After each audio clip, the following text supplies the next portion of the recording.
Good evening. My name is David Rower, and this is my video defense assignment. My credentials are I have been teaching American history for 27 years.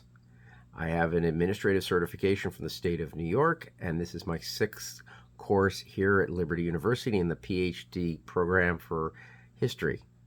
My reason for studying this topic being, did the Tet Offensive bring down the presidency of Lyndon Johnson, is simply I'm born in that year, 1968, and growing up in the 70s in the shadow of Richard Nixon and Lyndon Johnson and Vietnam, I have always been curious about why did things play out the way they did, and could those outcomes have been any different? My key research question was, did the Tet Offensive bring down the presidency of Lyndon Johnson?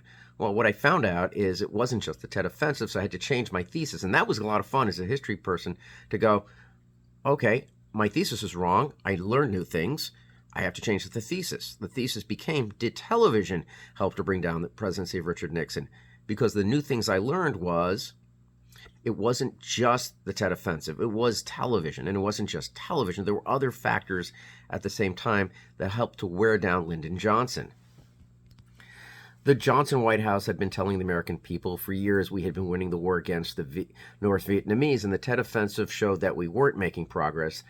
Then Walter Cronkite went on news and gave a news broadcast showing we weren't making progress, and Johnson famously claimed, well, if I've lost Cronkite, I've lost Middle America. And a few weeks later, Johnson goes on TV and says, I will not seek nor will I accept the nomination of my party for another term as your president. My research came out of books, came out of articles, came out of videos. So one of the wonderful things of dealing with 1968 is there is a large collection of video, including Johnson giving the famous I will not speech. The conclusions I raised from doing this research were the following.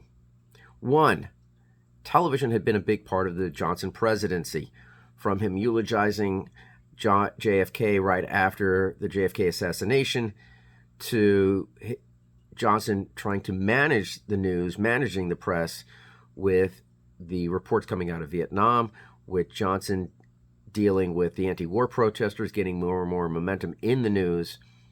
TV became a big part of the Johnson presidency and the way we see the world. We didn't have 24-hour news.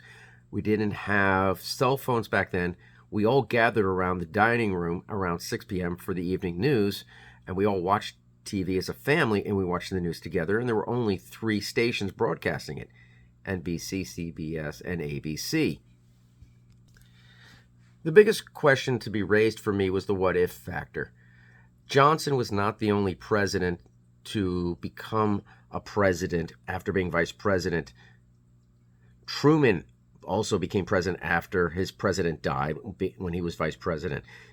Difference being, while both men were uneducated in their backgrounds, Truman had embraced his predecessor's cabinet and had listed in them and had trusted them, and in turn they trusted him. And so the FDR cabinet rallied around Truman, made Truman successful. Truman doesn't look successful as he exits the White House. Truman looks successful in the eyes of history. Johnson, on the other hand, battled with the JFK cabinet because he was intimidated by them. He was scared of them. And this created an adversarial situation where Johnson did not rely on men in the JFK cabinet to use their tools to help Johnson manage the media.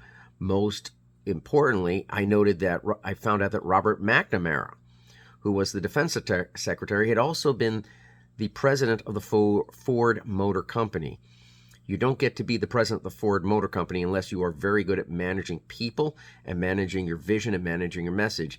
And that's something Johnson failed to take advantage of that could have been at his disposal.